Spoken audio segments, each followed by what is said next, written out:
প্রসেনজিৎ চট্টোপাধ্যায় যখন বড় পর্দায় কাকাবাবুর চরিত্রে, আমি এটা ফিল করেছি বাঙালি দর্শক কাকাবাবুকে বড় পর্দায় দেখতে ভীষণ এনজয় করে। আজকে এই ব্যাপারটা আমি ফিল করলাম, তার একটা অন্যতম কারণ বলি। আপনারা নিশ্চয়ই অনেকেই জানবেন, কালনায় কিন্তু সরস্বতী পুজো ভীষণ বিখ্যাত। এবং এইরকম একটা দিনে, মানে আজকে সরস্বতী পুজোর পরের দিন, তারপরেও কালনা এসবিএফ এ আমি সকালের শোটা, মানে 11টার শোটাতে যে অকুপেন্সিটা দেখলাম সকালের নিরিখে, সরস্বতী পুজো, অত বড় বড় সরস্বতী পুজো পুজো থাকার পরেও সেটা দেখে এটুকু বুঝলাম যে না, কাকাবাবুর একসেপ্টেন্স আলাদাই লেভেলের আছে বড় পর্দায়। এবং সেটা বক্স অফিস কালেকশন মোটামুটি প্রমাণ করে। কারণ যে কটা বাংলা সিনেমা রিলিজ করেছে, আমার মনে হয় কাকাবাবুর কালেকশন এখনো পর্যন্ত সবচাইতে প্রথমেই আছে বাংলা সিনেমাগুলোর নিরিখে। কেমন লাগলো বিজয়নগরের হিরে? হ্যালো এভরিওয়ান, আমি পৌশালী। চলে এলাম আরো একটা নতুন ভিডিও নিয়ে। আশা করছি আপনারা সকলে খুব খুব খুব ভালো আছেন। এই গল্পটা মূলত লেখা সুনীল গঙ্গোপাধ্যায়ের। আপনারা যারা গল্পটা পড়ে সিনেমাটা দেখতে যাবেন তাদের কথা আমি বলতে পারবো না, কারণ অনেস্টলি বলছি, আমি বিজয়নগরের হিরে এই গল্পটা না পড়েই সিনেমা হলে সিনেমাটা দেখতে গেছিলাম। তাই আমার যেমনটা লেগেছে প্রথমবারের জন্য দেখে, একদম কোনো কিছু কনসেপ্ট আমার মাথায় না থাকার পরে আমার যেমন লেগেছে, আমি ঠিক সেটাই কিন্তু আমার ভিডিওতে এখন শেয়ার করব। প্রথমে যদি গল্পটা ছোট করে বলি, এখানে আপনারা বুঝতেই পারছেন সিনেমাটার টাইটেলেই গল্পটা লুকোনো। বিজয়নগরে একটি হিরে আছে, এবং যেটা অনেক অনেক প্রাচীন কালের একটা হিরে। সেই হিরেটাকে বের করছেন কাকাবাবু অ্যান্ড তার টিম, অর্থাৎ সন্তু এবং জোজো, তার সঙ্গে অবশ্যই কাকাবাবু। তো কিভাবে পুরো ব্যাপারটা হচ্ছে, এটা নিয়েই কিন্তু মূলত গল্পটা। প্রথমত যদি অভিনয় নিয়ে বলি, প্রথমত অভিনয় নিয়ে বলতে গেলে প্রসেনজিৎ চট্টোপাধ্যায়ের কথা বলতে হবে। এগেন কাকাবাবুর চরিত্রে তিনি অসাধারণ, এবং পুরো ছবি জুড়ে ওনার পারফরমেন্স দেখবার মতন। এই ক্যারেক্টারটার একটা আলাদা সোয়াগ আছে। এই ক্যারেক্টারটার মধ্যে কোনো অতিরঞ্জিত ব্যাপার নেই, অথচ প্রচন্ড বুদ্ধিমান একটি ক্যারেক্টার, প্রচন্ড গুরু গাম্ভীর্যতাপূর্ণ একটি ক্যারেক্টার। এই ক্যারেক্টারটা বুম্বাদাকেই মানায়। এর পরবর্তীতে যাদেরকে নিয়ে কথা বলবো, এই সিনেমাতে একটা সুন্দর কাস্টিং আছে। বুম্বাদা ছাড়াও এখানে আমরা আরিয়ানকে দেখতে পাচ্ছি, এখানে আমরা আরো অনেককে দেখতে পাচ্ছি, সত্যম ভট্টাচার্য থেকে শুরু করে শ্রেয়া ভট্টাচার্য থেকে শুরু করে একটি গুরুত্বপূর্ণ চরিত্রে চিরঞ্জিত চক্রবর্তীকে দেখা যাচ্ছে। এতদিন পরে বুম্বাদা এবং চিরঞ্জিত বাবু একই ছবিতে, এবং এই চরিত্রটা, চিরঞ্জিত বাবুর চরিত্রটা যেভাবে ছবির মধ্যে আসে, যে ক্যারেক্টারটা নিয়ে আসে, সেটা আপনাদের দেখতে খুব ভাল লাগবে। আমি তো দারুণ এনজয় করেছি। মানে এত সুন্দর বন্ডিং দেখানো হয়েছে বুম্বাদা এবং চিরঞ্জিতদার ক্যারেক্টারটার মধ্যে। এছাড়াও আরো একটা হিউজ কাস্টিং আছে এই ছবিতে।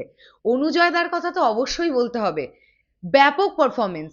হ্যাঁ, তো অভিনয় আমার সবার ভাল লেগেছে, কাস্টিং খুব ভালো হয়েছে এই ছবির জন্য। প্রত্যেকে তার নিজের জায়গা থেকে খুব সুন্দর অভিনয় করেছেন। আচ্ছা, আরো একজনের কথা বলবো, রাজনন্দিনী পাল। এই ছবিতে তার ক্যারেক্টারটা কি ধরনের ক্যারেক্টার আমি বলছি না, বাট রাজনন্দিনী পালের অভিনয় এই ছবিতে আমার স্পেশালি খুব ভালো লেগেছে। আমি এর আগে তার বিভিন্ন ওটিটি কন্টেন্ট দেখেছি বা বড় পর্দার কাজও দেখেছি। আমার এই সিনেমাটা দেখে মনে হলো রাজনন্দিনী পাল নিজেকে অ্যাক্টিং এর দিক থেকে আরো অনেকটা বেশি ইমপ্রুভ করেছেন, যেটা কিন্তু ভাল লেগেছে। এর পরবর্তীতে যদি আমি অন্য দিকগুলো নিয়ে কথা বলি, হাম্পি জায়গাটাকে এত সুন্দরভাবে এক্সপ্লোর করেছেন ডিরেক্টর চন্দ্রাশিস রায়। লোকেশন এত সুন্দর, সিনেমাটা দেখতেই ভালো লাগছে। এত সুন্দরভাবে পুরো ব্যাপারটাকে দেখানো হয়েছে। স্পেশালি যাত্রা শুভ হোক গানটা যখন বড় পর্দায় আসছে, সেই গানটার ভিজুয়াল যেভাবে আমাদের কাছে প্রেজেন্ট করছে, একটা ব্যাপক ব্যাপার লাগছে। শুনুন, এটা যেহেতু একটা রহস্য উদ্ঘাটনের গল্প, কাজেই থ্রিল মোমেন্ট থাকবে, সেগুলো সুন্দরভাবে ওয়ার্ক করছে। এবং এই পার্টিকুলার গল্পটা যারা ছোট ছোট বাচ্চা, তাদের জন্য খুব ইনফরমেটিভ একটা গল্প। যারা গল্পটা, মানে লেখা গল্পটা, সুনীল গাঙ্গুলির গল্পটা না পড়ে সিনেমা হলে সিনেমাটা দেখতে যাবেন, স্পেশালি বাচ্চারা খুব আনন্দ পাবে। কারণ প্রচুর ইনফরমেশন দেওয়া আছে এই সিনেমাটাতে, যেটা এই সিনেমার আরো একটা বড় পজিটিভ দিক। বোঝা যাচ্ছে যে যতটুকু ডিরেক্টর দেখানোর চেষ্টা করেছিলেন, তার ভিশন প্রচন্ড ক্লিয়ার ছিল। এটা সিনেমাটা দেখতে দেখতে ফিল করা গেছে। ব্যাকগ্রাউন্ড স্কোরের কাজ বেশ ভালো লেগেছে। এবং আরো একটা জিনিস মেনশন করতেই হবে, ক্লাসিক্যাল মিউজিক বা রাগ আহির ভৈরবের কথা, বা ওই একদম ক্লাইম্যাক্সে গিয়ে আপনারা একটা 14 মাত্রার ছন্দ পাবেন, যদিও সেটাকে রূপককে ডাবল করে দেওয়া হয়েছে, 7+7 যোগ করে ওটাকে 14 করা হয়েছে। বাট যেভাবে ক্লাসিক্যাল মিউজিকটা বা রাগ আহির ভৈরবকে যেভাবে বলা হয়েছে, যেভাবে প্রেজেন্ট করা হয়েছে, সেটা কিন্তু বেশ ভাল লাগে সিনেমার শেষে গিয়ে দেখতে। তো সব মিলিয়ে এই কাকাবাবু আমার কাছে, আমার জন্য খুব ওয়ার্ক করেছে, এবং আমি আবারও বলছি, এটা এমন একটা সিনেমা যেটা সপরিবারে গিয়ে দেখুন। আপনার বাচ্চা, ছোট্ট বাচ্চাটাও যেমন এনজয় করবেন, আপনিও ঠিক তেমন ততটাই উপভোগ করতে পারবেন এই ছবিটাকে। আপনি যদি গোয়েন্দা গল্প দেখতে পছন্দ করেন, তাহলে এই কাকাবাবুর গল্পটা মিস করবেন না। আমার মনে হয় আপনাদের প্রত্যেকের ভালো লাগবে এই গল্পটা। কালার গ্রেডিং সব মিলিয়ে বেশ ভালো, বেশ ভালো।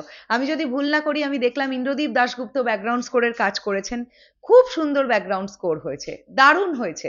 স্পেশালি ক্লাইম্যাক্স তো আমার বেশ ভাল লেগেছে।